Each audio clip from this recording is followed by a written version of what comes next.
2024 সালের আগের বছরের মতো বাংলাদেশি কর্মীদের শীর্ষ গন্তব্য ছিল সৌদি আরব। মোট 10,09,146 জন কর্মীর মধ্যে 62% গেছেন সৌদি আরবে। দেশটিতে অবকাঠামো নির্মাণসহ বিভিন্ন খাতে দক্ষ ও অদক্ষ শ্রমিকের চাহিদা রয়েছে।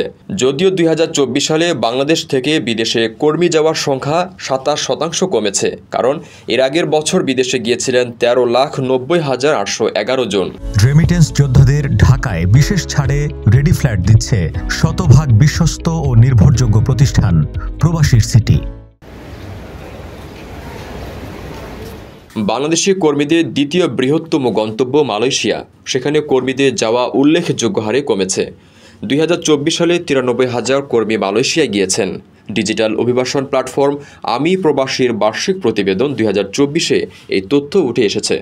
প্রতিবেদন বলছে, মালয়েশিয়ার নতুন শ্রমনীতি বাংলাদেশি কর্মী কমে যাওয়ার মূল কারণ।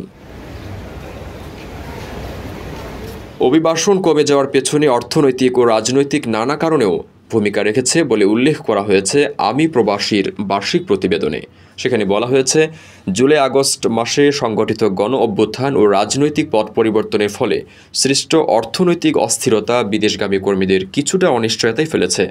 প্রতিবেদন বলছে, এই অবস্থার মধ্যেও একটি ইতিবাচক দিক রয়েছে। তা হলো 2023 সালের তুলনায় গত বছর বিএমইটি নিবন্ধে নারীদের অংশগ্রহণ দ্বিগুণেরও বেশি হয়েছে।